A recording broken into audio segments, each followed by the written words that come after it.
This is Hidden Killers Live with Tony Bruschi, Stacey Cole, and Todd Michaels.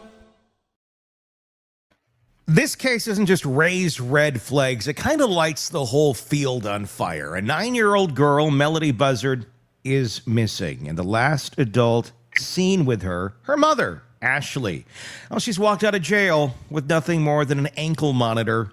This is a woman who can't give investigators a single verifiable explanation for where her daughter is. A woman who took that child on a multi-state trip in wigs and swapped plates. A woman who allegedly told a man she knew where the child was, then locked him in her house and threatened him with a box cutter. And somehow, she's out.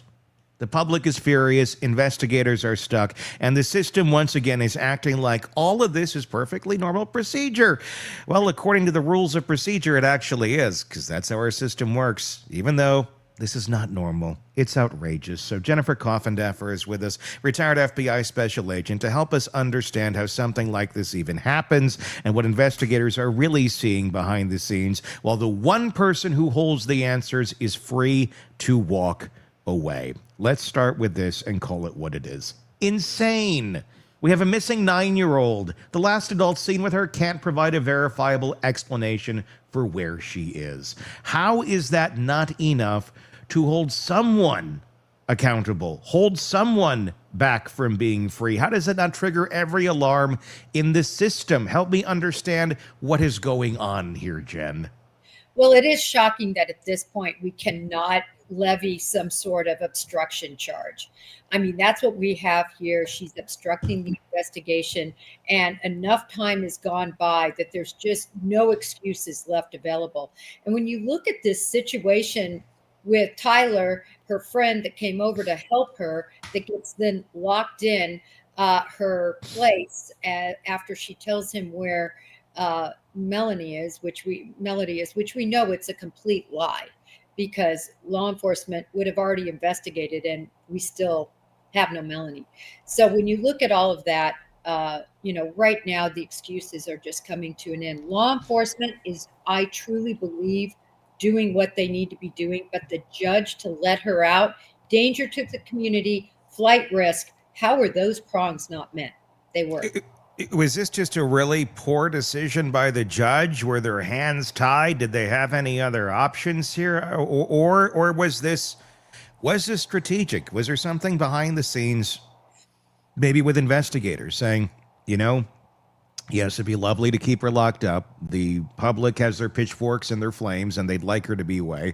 But from an investigative standpoint, is she more valuable if you put the wild animal into her natural environment and see where she goes to eat? Well, I think when it comes to this judge's decision, he made it very clear that he was only going to go on the facts presented in the case concerning not false imprisonment, basically not letting this individual out of her house. But even if you just go with those facts, which I've never heard of a judge doing, a judge is allowed to use the totality of all the circumstances known regarding an individual when deciding whether they're safe to be out in public. She showed she's a danger to the community, unstable. She used a box cutter to keep this guy in. That's a danger. And then I guess just would not consider at all her extravaganza to Nebraska and back as the flight risk prong. I don't understand why going to what she said to Tyler, her friend, saying that, maybe the child is alive somewhere. Couldn't that be viewed as a confession and then hold her at this point? Well, I think the reason it can't be, and such a great question, but the reason it can't be is because there's nothing to corroborate that. I believe that information Tyler said he gave that to law enforcement right away. They would have followed up on any sort of address, any sort of name, whatever she said they would have followed up on. And again, we have no Melodee, so we know it was false. I think she literally, and I'm going to go back to this, it's a beautiful mind. I truly believe, and she doesn't know truth from reality at this point.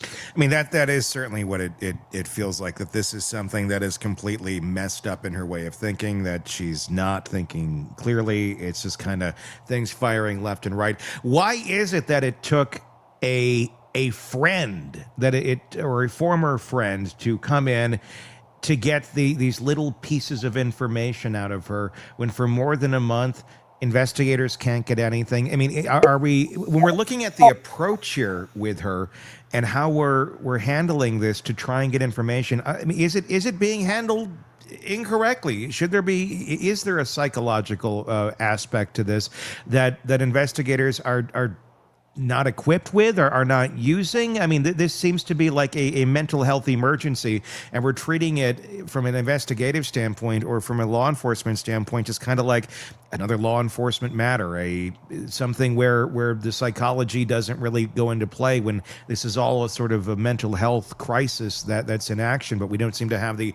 mental health tools to deal with it.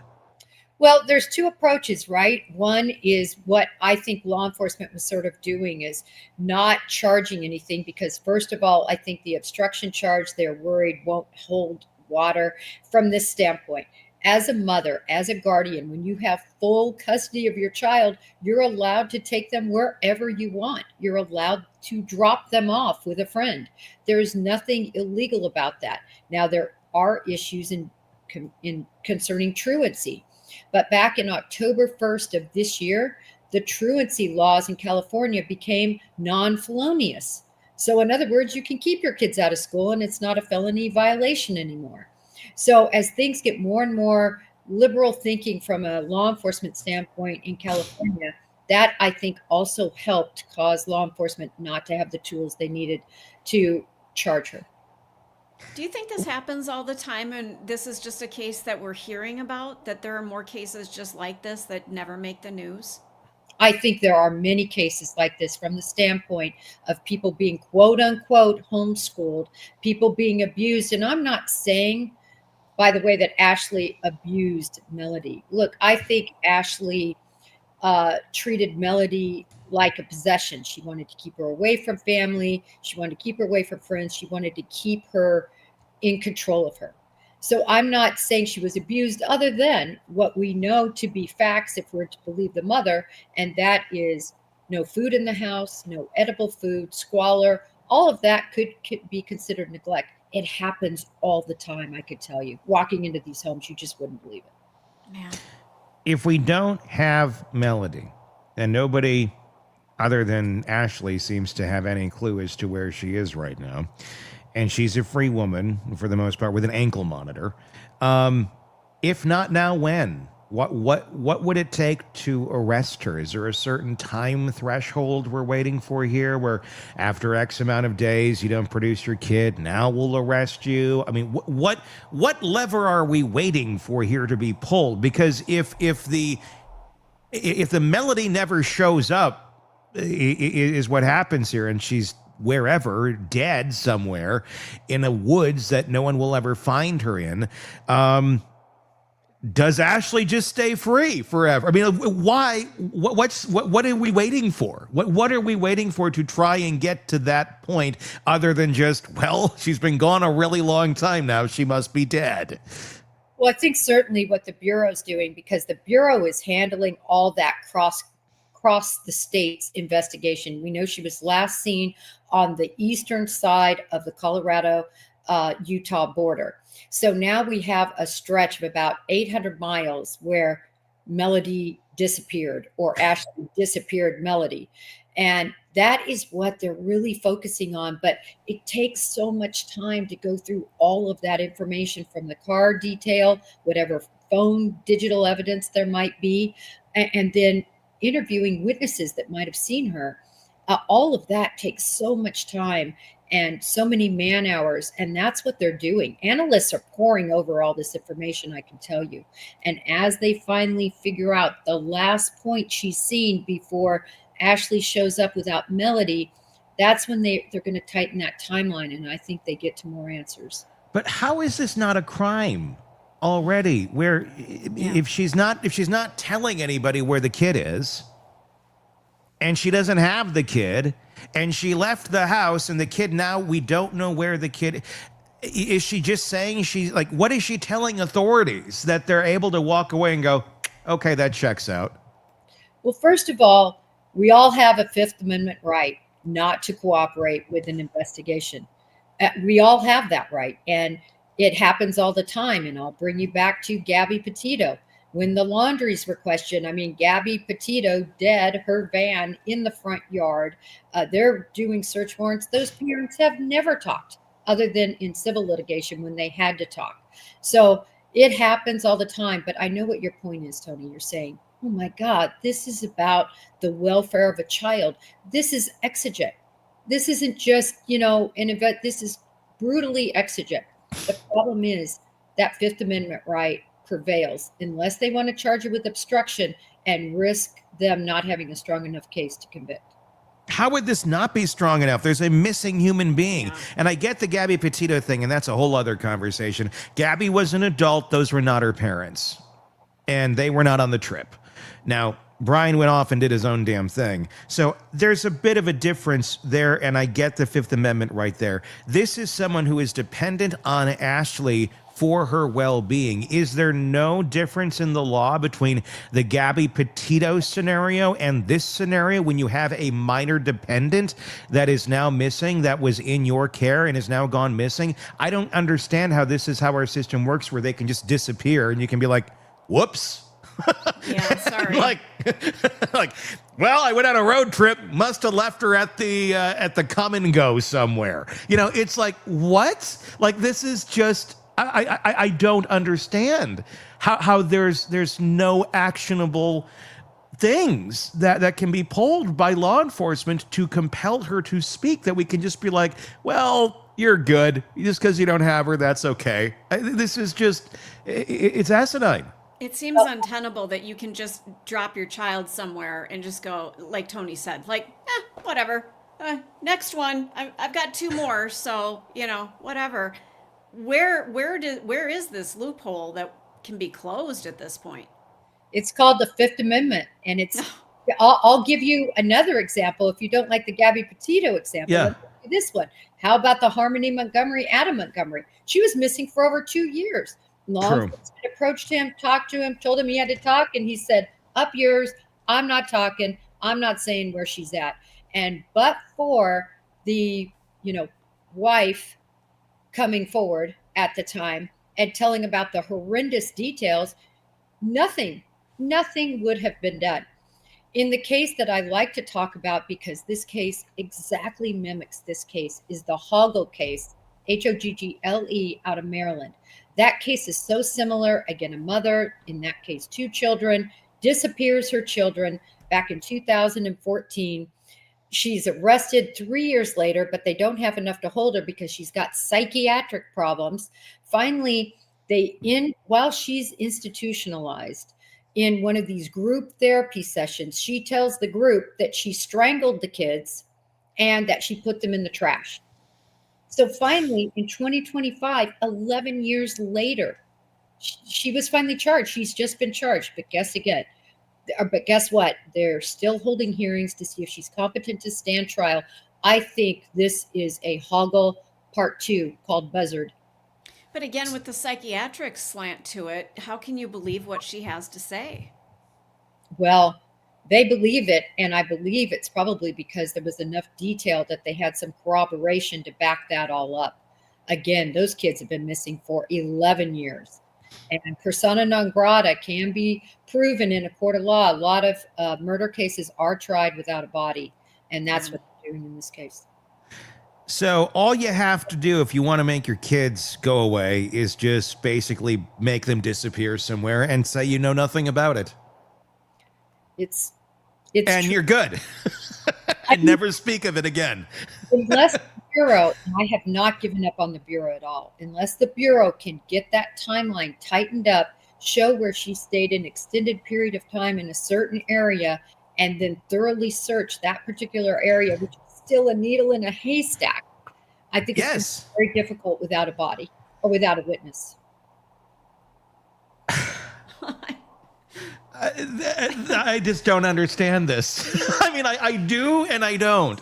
Because, okay, here's a scenario. Riddle me this one.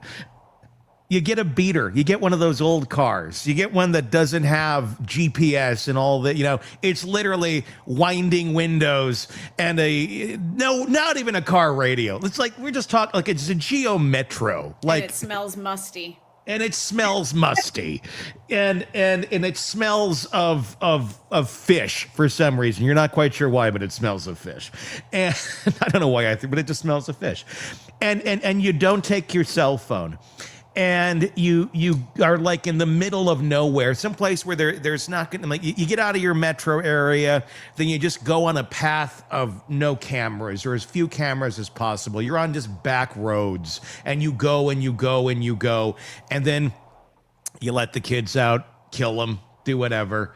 You don't tell anybody you did this, but you do it, and it's in the middle of bumblefuck nowhere.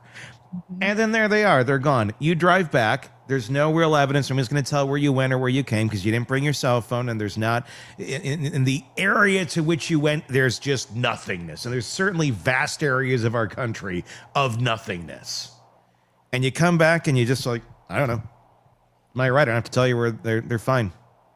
So and if you never say a word of it again, and nobody's ever able to find the bodies, you're free.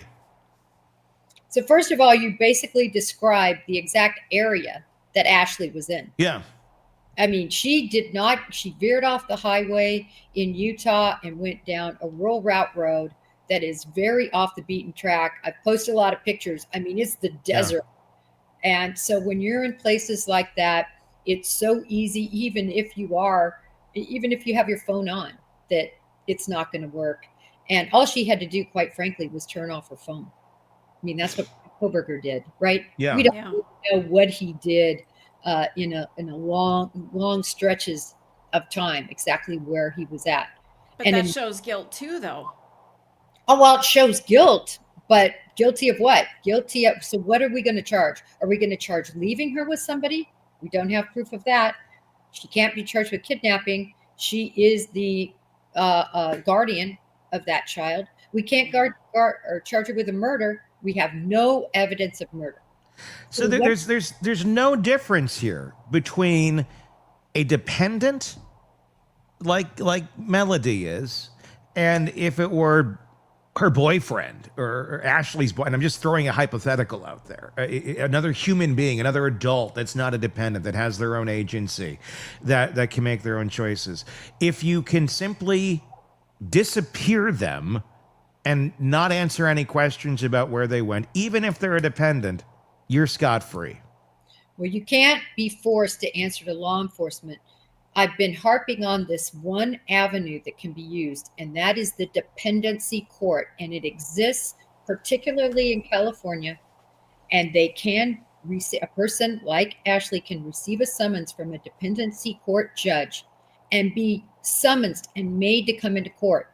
And if she cannot provide answers as to where Melodee is and what happened to the satisfaction of that judge, she can be held in contempt and thrown in jail. And I think that's what should happen, because possibly she could be medicated. She could go to a counseling session. How about a Perkins Act? I would love something like that, where they put an undercover in the cell with her, buddy up with her, and maybe get us and the law enforcement community some answers. There are avenues. Nobody's taking them. Why? One of our commenters here, Jennifer, says, what about charging her with neglect to put the pressure on her? And that's happened before in that Hoggle case. I looked back at that to see the steps they took, and they charged neglect, child endangerment. They charged. Sure. I thought was something that could possibly be used here, because if you drive 1,500 miles with a child and then return, so another at least 3,000 total miles on no sleep, just stopping for gas, was she fed, all those things, that could be a child endangerment, I think. I think that they are reluctant to charge anything right now because they don't want it not to stick. Listen, we just saw what happened with a guy that was held at box cutter, and wasn't allowed to leave, and she was out in a couple of days. So, I mean, that's the system. Ooh, it's disheartening. It's maddening. I mean, how is this even possible? I do not understand this, that this can go on for this period of time. We're only a couple months in, and you gave examples of cases where it's taken literally years, more than a decade in some, for anyone to be held accountable. This is just one we're hearing about. This is one that we have publicity on. This is one that the authorities are actively investigating. Is there a difference in this case because the father is dead and the father is not in the picture? Or, I mean, what would the scenario be if the father was alive? And is there a difference if the father had any sort of custodial rights with that child, and then one parent disappeared the child, versus if they did not have any custodial rights? Would there be any difference in weight here on finding this kid, or holding the parent accountable that disappeared the child?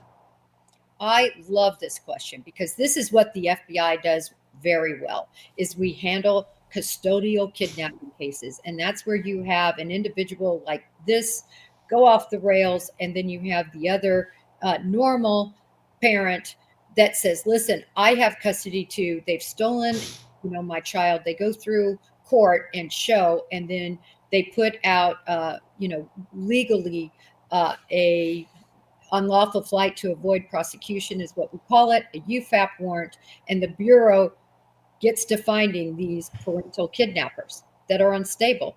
And yeah, it's so much different in terms of legally what you can do, especially once you find them.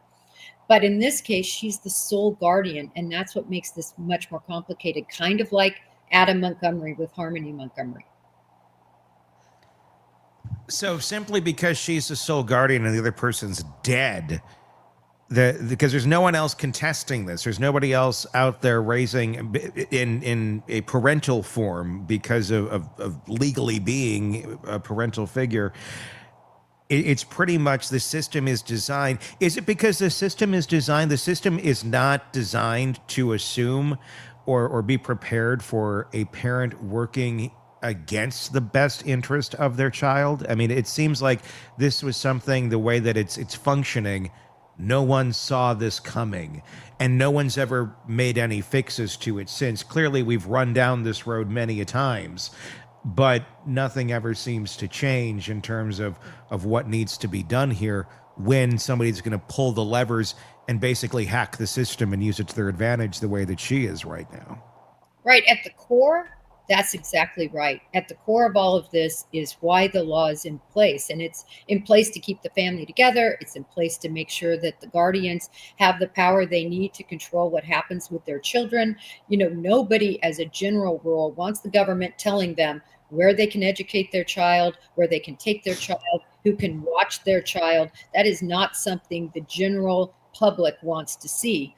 And so the laws protect those people, but unfortunately, it doesn't regard the individuals who are not acting in the best interest. There has to be a safeguard that if you're not doing X, Y, and Z, they step in and do something. And X, Y, and Z has not been fulfilled in this case. Well, X, Y, and Z, what is X, Y, and Z? The fact that she's not telling anyone what happened to Melodee. Again, we circle back to the Fifth Amendment, and unless they get her in dependency court, to me, that's the only answer here. Or there's only one more answer that I can think of, and that is if somebody, the mother of Ashlee or the paternal grandparents, step in, go to the court and say, we want to petition for custody.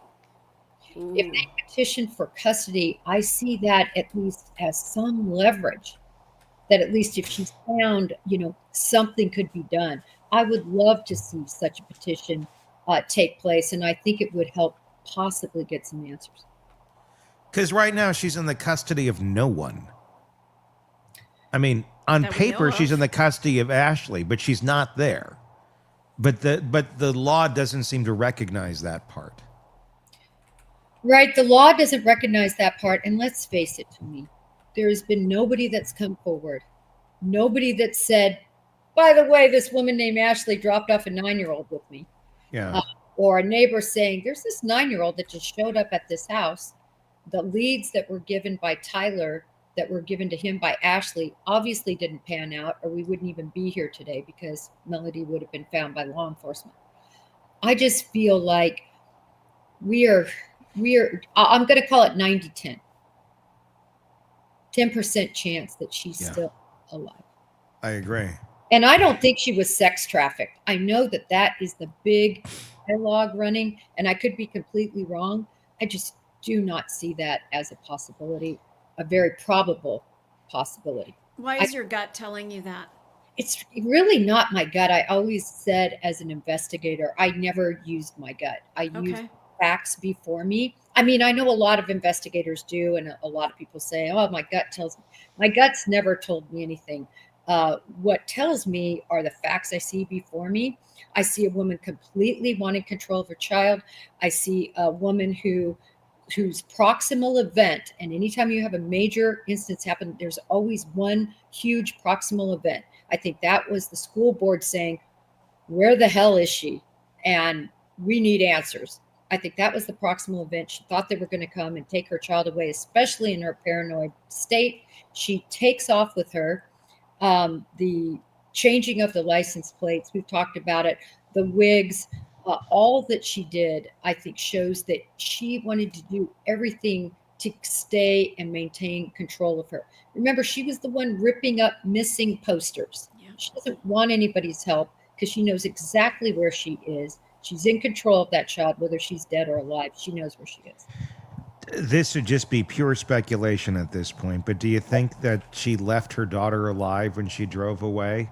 Or do you like, I mean, if you're talking a delusional state here, and someone who's not playing with a full deck, and they really truly they care about their child in a control sort of way, and they want them alive, you would think, you would maybe think that person would go hide them, quote unquote, someplace. Or I'm going to go here. I'm going to put you in this whatever, abandoned this or that. It's to stay here until I come get you again. So no one can, something like that. Or do you think it was the ultimate control of, oh, I know where she is and she's not going anywhere because I made sure of that? I think the number one scenario is the one you just came up with. And I really do. For anybody who has dealt with people like this, and if you haven't, please go rent A Beautiful Mind. That is a true story. Crow's in it. He does a great job acting in it.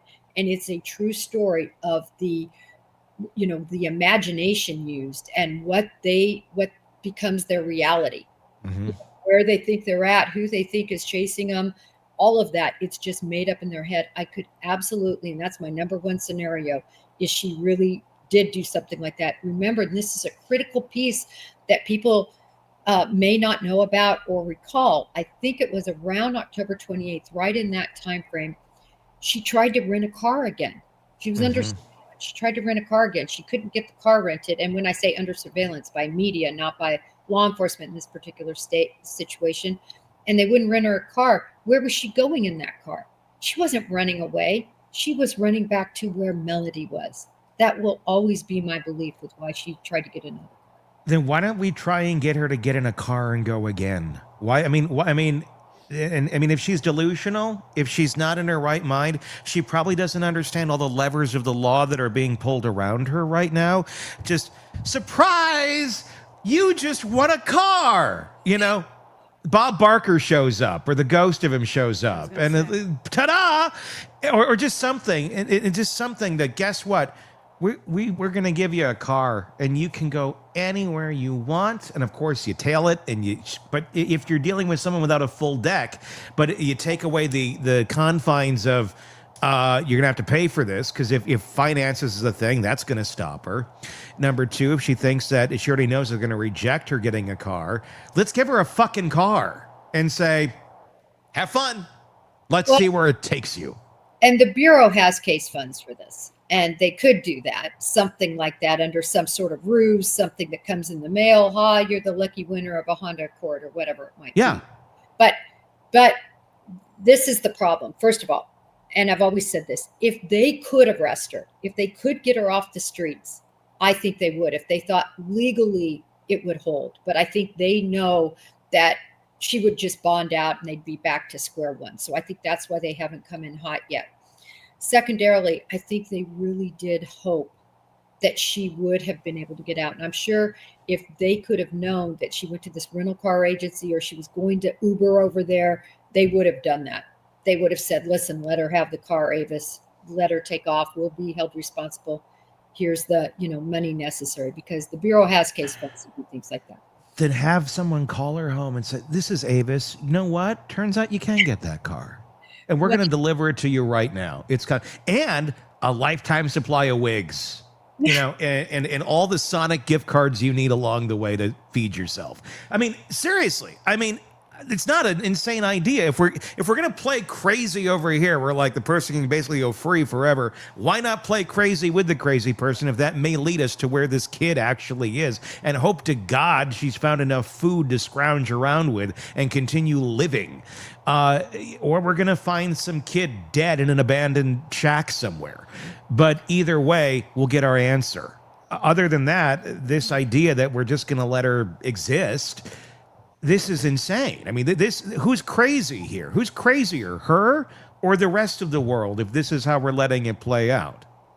Well, I know it seems like we're over a month now, and it's so long for her to still be alive.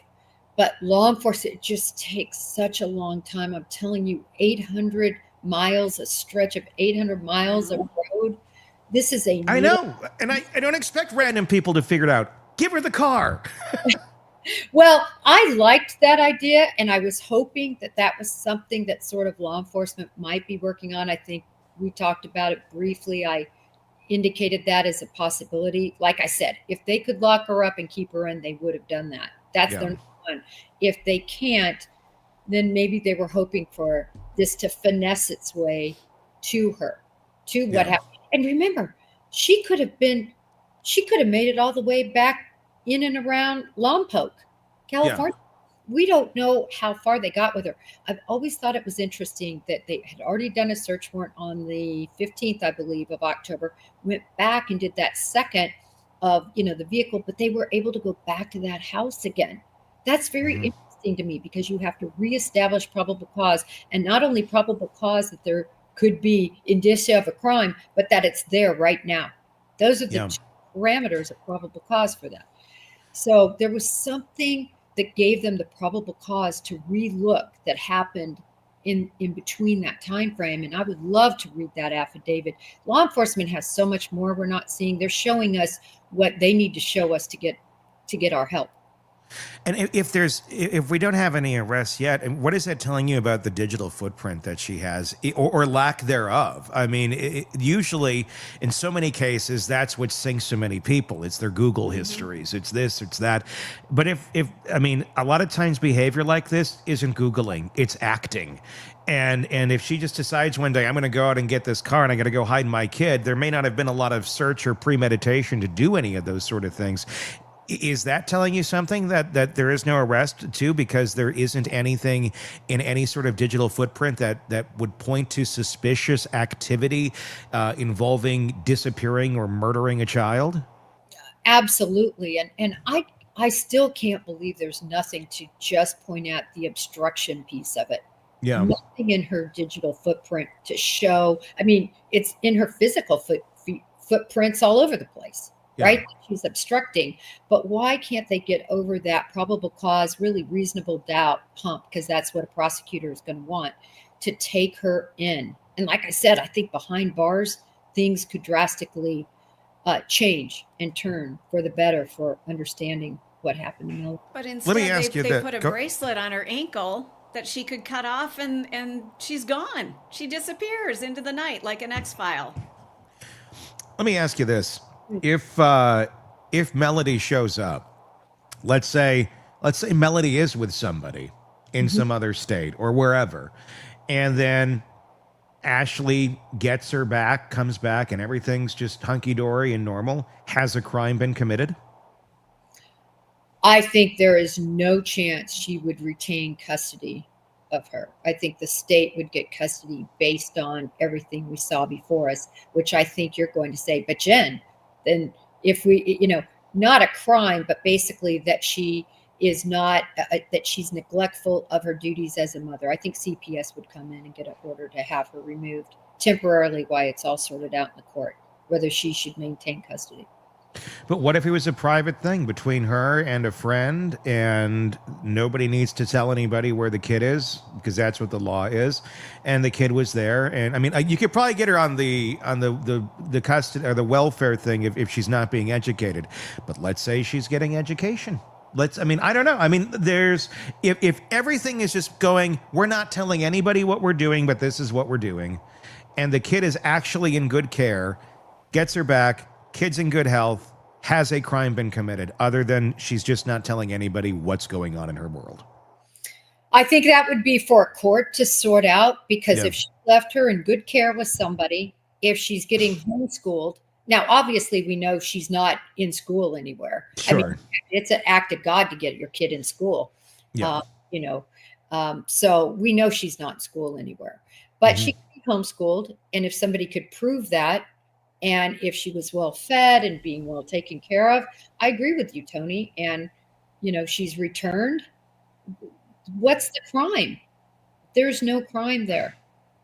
But the problem is, I don't think that's what we're going to find. Yeah. And maybe it should be a crime if you can't tell anybody where your kid is, especially authorities, when everyone's looking. Maybe that should be a crime in itself. But unfortunately, it's not. We're all learning. It's just, yeah. Let's move over to another case, another missing person or not missing person, but another case where they're no longer with us, and we don't know the answers to what's going on. And it involves a celebrity. There's a moment in every investigation where the silence gets louder than the facts. And right now, in the death of 13 when she died, Celeste Rivas Hernandez, is silenced from the Los Angeles Police Department. It's kind of deafening. They've now doubled down on their earlier statement, saying it stands on its own. That statement, for anyone who hasn't been tracking every beat of this case, boils down to something stark. The medical examiner still hasn't determined Celeste's cause or manner of death. And without that, the LAPD says the only confirmed criminal act this time is basically the concealment of a body. That's it. A girl found inside the front trunk of a Tesla, registered to David, severely decomposed. Stuffed in a bag, allegedly. And officially, the only thing they can point to today is that somebody hid her body. No homicide charge, no manslaughter, no negligence, not yet. And that gap between what the public sees and what the victim deserves and what the system is currently willing to call a crime is enormous. It's painful. And it raises questions about the absolute demand for answers. Jennifer Coffindaffer, retired FBI special agent, is with us to break this one down. You've been tracking this case on your own for a while, pretty much since it started making headlines here. Let's start with that LAPD statement. They doubled down on that September release, basically saying cause and manner still undetermined, and the only provable act is concealment of a body. What does that kind of language tell you as an investigator? Well, this is what this is saying. Shut up, leave us alone. We'll get back to you when we have something. Okay? Yeah. That's what that statement says in a very nice way. I mean, look, they have to have a anthropologist, forensic anthropologist, break down the 70 pounds of matter that they have, and that's all they have. They have to have a forensic entomologist look at what bugs are eating her up when they found her, to figure out possibly when she actually died and everything they can figure out from those bugs. That toxicology, I guarantee they've known her tox for probably weeks. They just haven't released it. That's critical as well. You put that all together, and I'm going to give you another analogous case. Suzanne Morphew. Suzanne Morphew, tranquilizer gun, purportedly killed, charged, malfeasance by the prosecutor, charges dismissed, and then they found the body.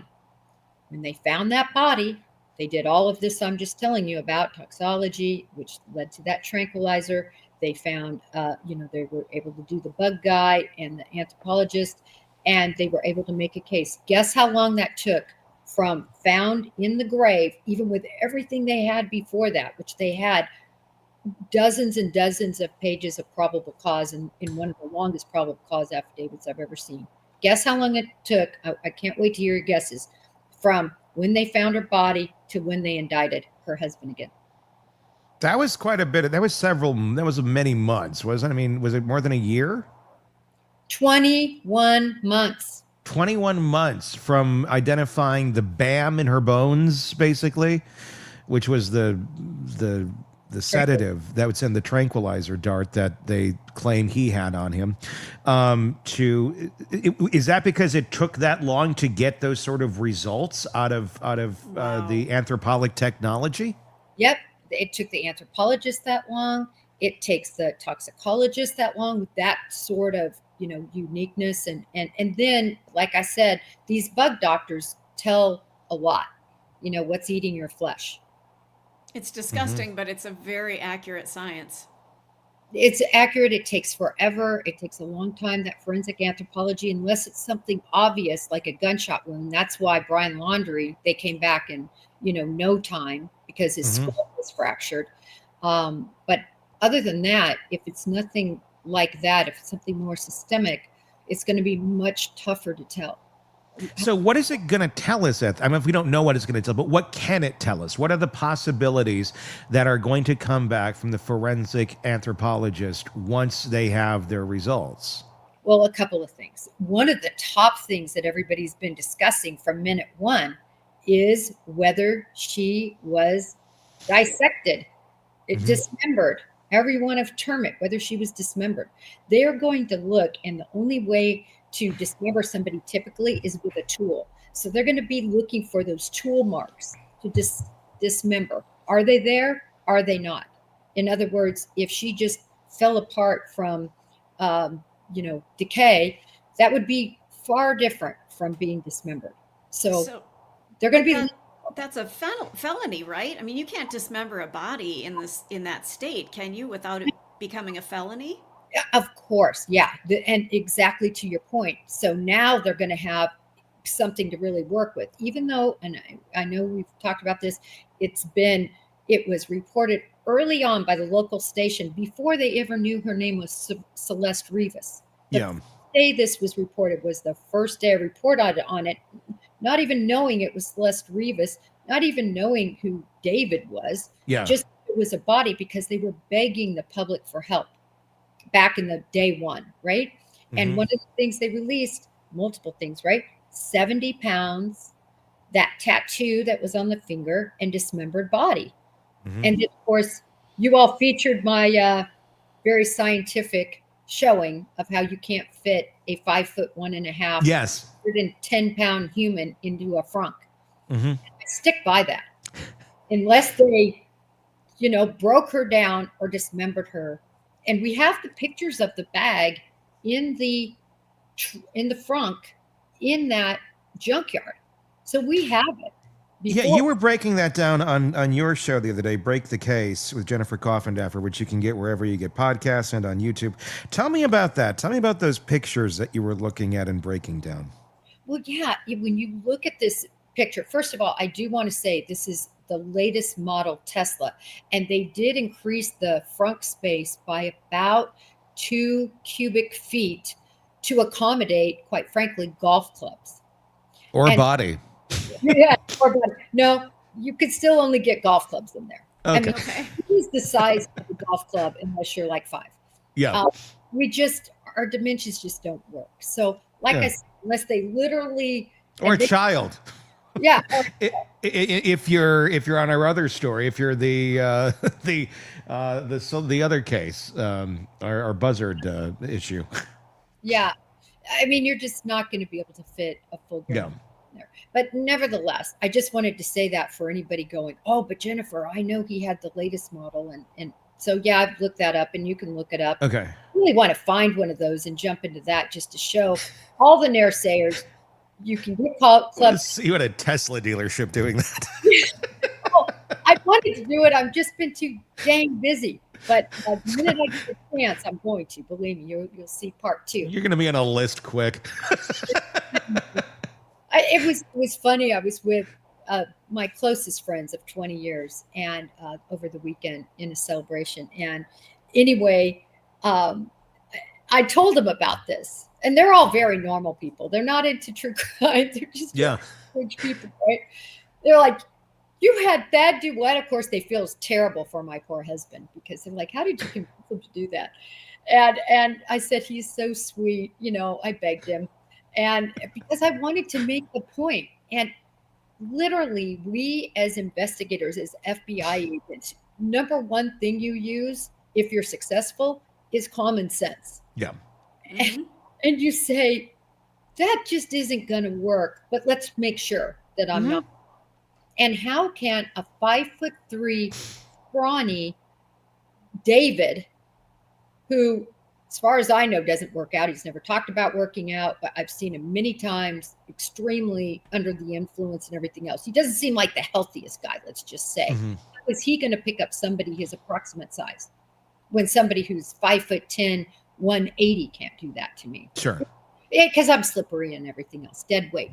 But all that aside, the whole point is when you break down the pictures of her in that trunk or in that frunk, if you look at that bag, it seems to have a lot of excess room in it. The one that she's in, the actual frunk bag of Celeste Rivas, not the one I did, the one of her. Sure. And remember, they said the remains were only 70 pounds. So basically half of her weight. Why? So much decomposition. And remember, as far as we know, at least the last picture seen by the PI that went into the place, her last photo was taken on January 2nd.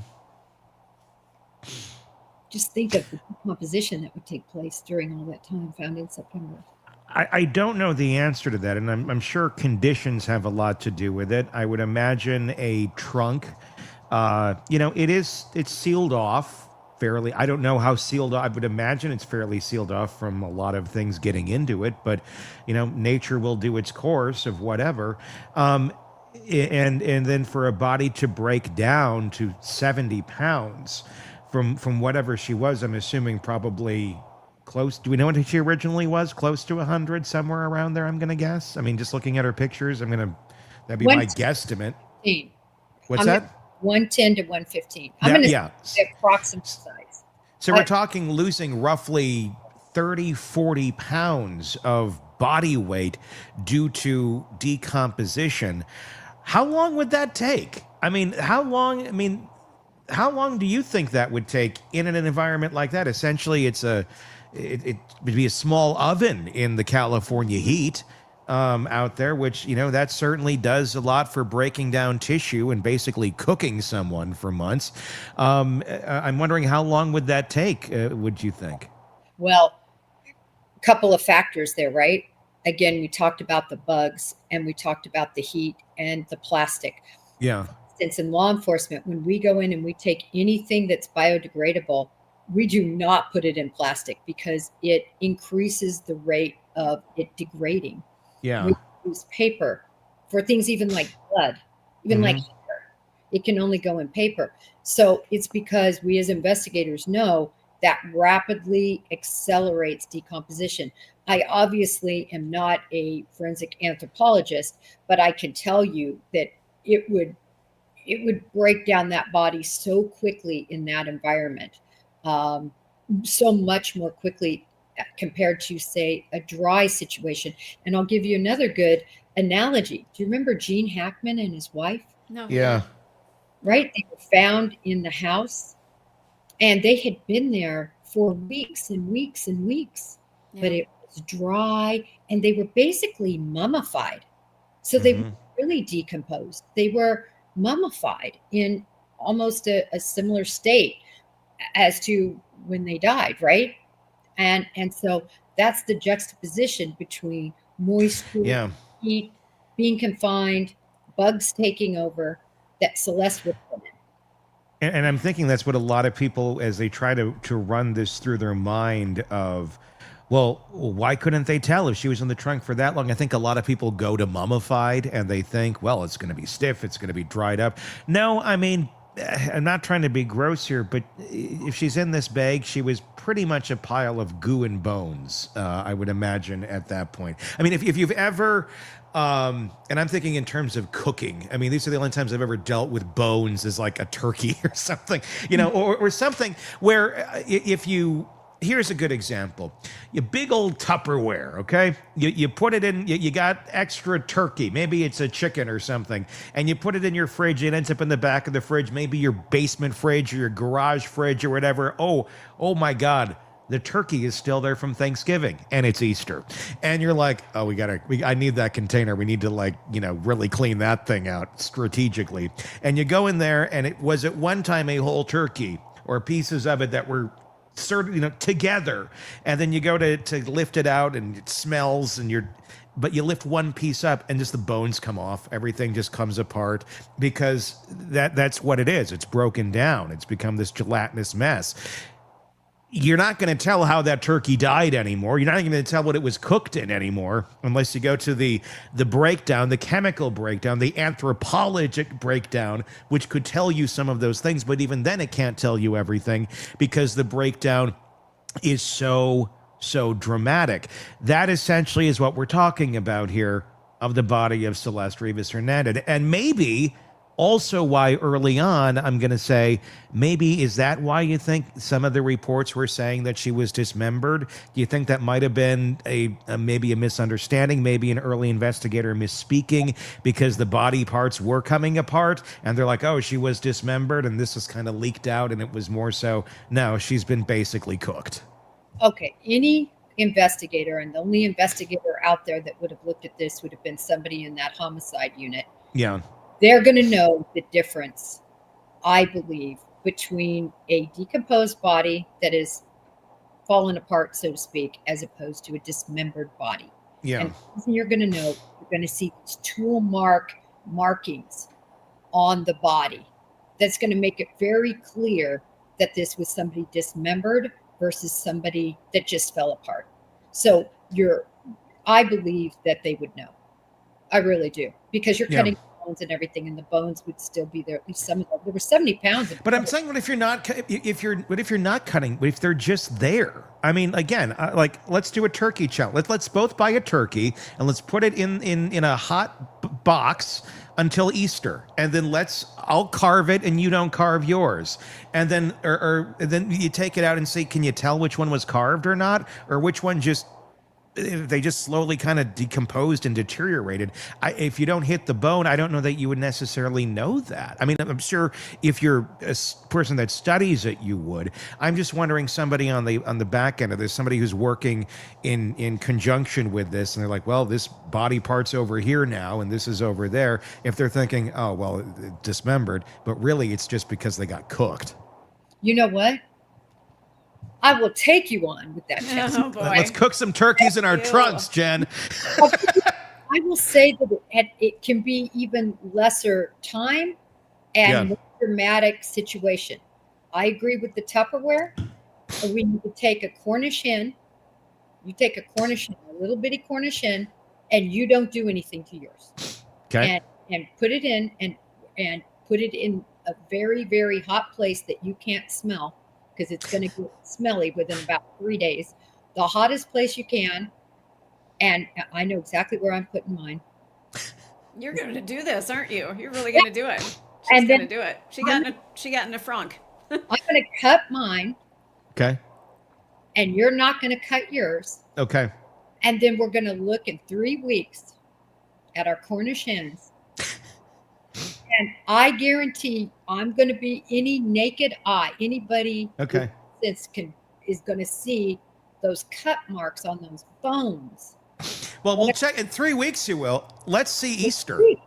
Like, Oof. we gotta keep this thing there, because if we're assuming that her body was in that trunk or frunk for damn near half a year, so maybe 4th of July.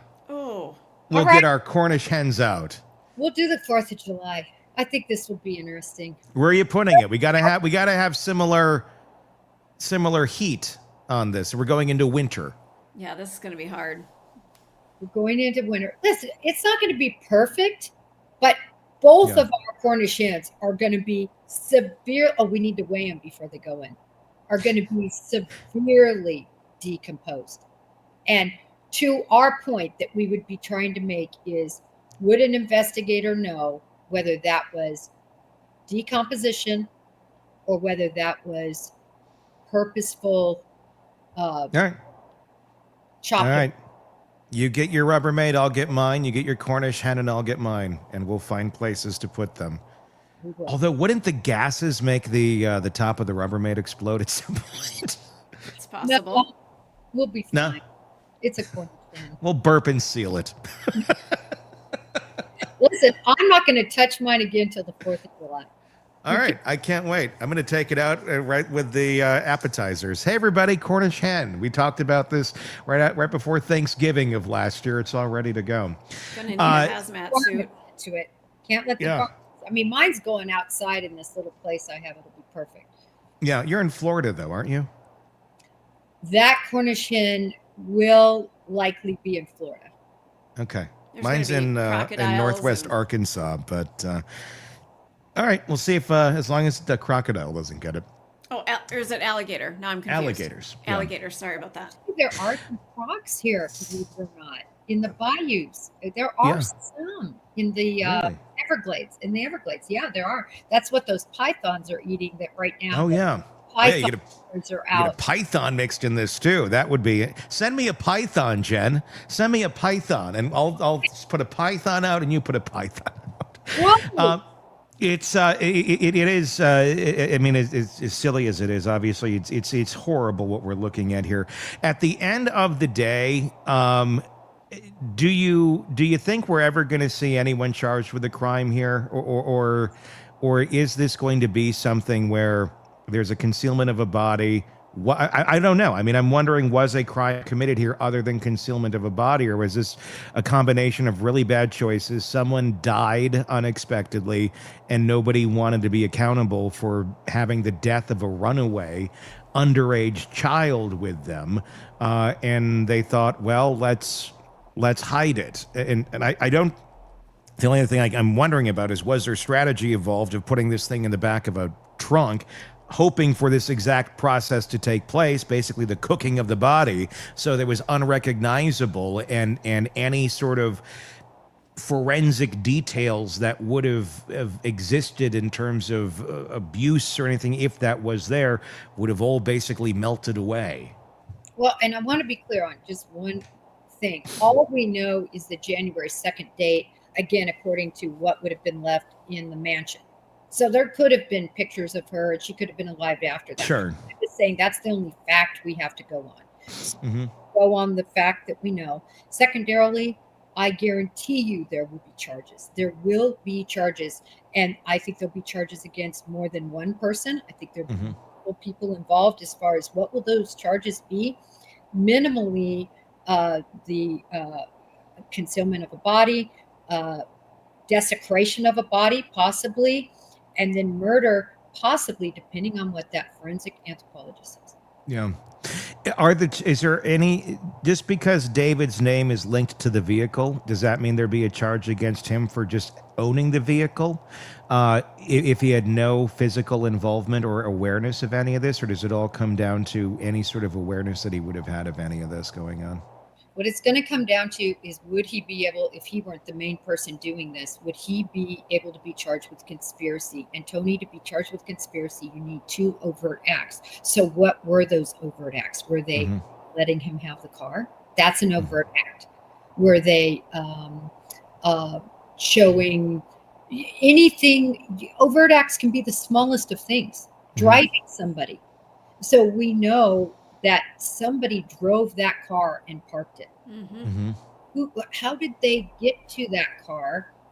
You know, it's his car. So I see very possibly a conspiracy type situation following him, because all you need are 2 of this. You can have a text message. That's an overt act. Telephone call. So there's not much they have to prove conspiracy. So basically, if he knew about it and conspired in any way to make that body disappear or go into that trunk, he's going to be in trouble. But If I he's think clueless?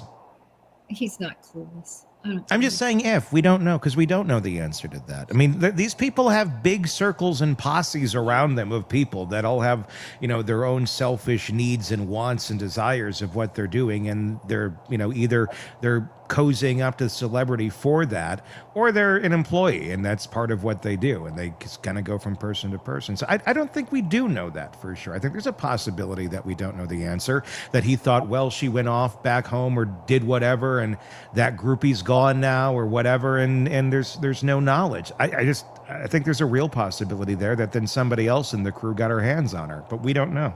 Oh gosh, where's my $120,000 Tesla? Dang, I guess I just lost it. Right. All right, moving on. I know. Who does that? No one does. He knew that Tesla was gone. It is a common sense Occam's razor. That's this case. Beeline, light on him being involved in some way. In my opinion. You got a good point. I mean, he was a celebrity. He is a celebrity. He has some fame. He has some money. He doesn't have that kind of money where you're missing a Tesla, where you wouldn't be aware that your $100,000 car is being used. But again, let me go the other way too. Oh, let me let my best friend or good friend or manager, whoever, use the Tesla. I can't use it right now. I'm on tour. I'm on this bus. You want to go use it while I'm gone? Go for it. He knows what he thinks it's being used by someone that's not putting a body in the trunk. I don't know. All right. I'm just going to say this as a Tesla owner. Everything to do with that Tesla is on my phone. Yep. Everything. So my Tesla tells me it's open, it's closed, somebody's next to it, whatever's happening with it. It's all, you open it, you close it, you lock it. Everything's done on your phone. So when you just got rid of the app and just erased everything about his Tesla, if not, he's going to be lit up with every time somebody opens that Tesla door. So I can't go with the ignorance is bliss, Tony. Unless he's on can't tour either, and but doesn't want the alerts, though. Yeah. What if he turned off alerts? I turn off alerts all the time. I'm not buying.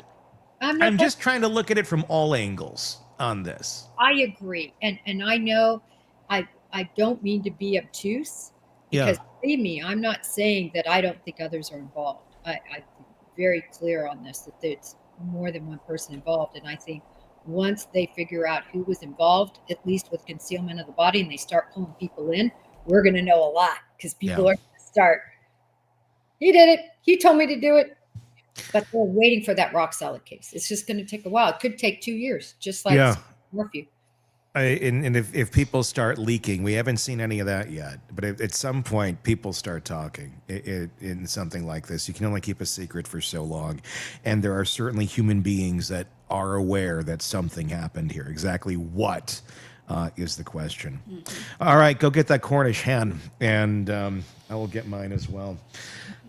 It'll be great. It'll be the weirdest text back and forth, you and me sending pictures of decomposing Cornish hens in various states over the next 6 months. Not strange at all. You know what'll be interesting, Tony, though, I have to say, is at what point would it not smell anymore? Oh, boy. I don't think there is a point where it doesn't smell anymore. Years. Point. There for sure is a point. Remember, I'm a farm girl. Grew up on a farm, doing everything with animals from the standpoint of killing them, slaughtering them, eating them, keeping them. Yeah. All of that. And there is a point where you have carcasses and they don't smell anymore.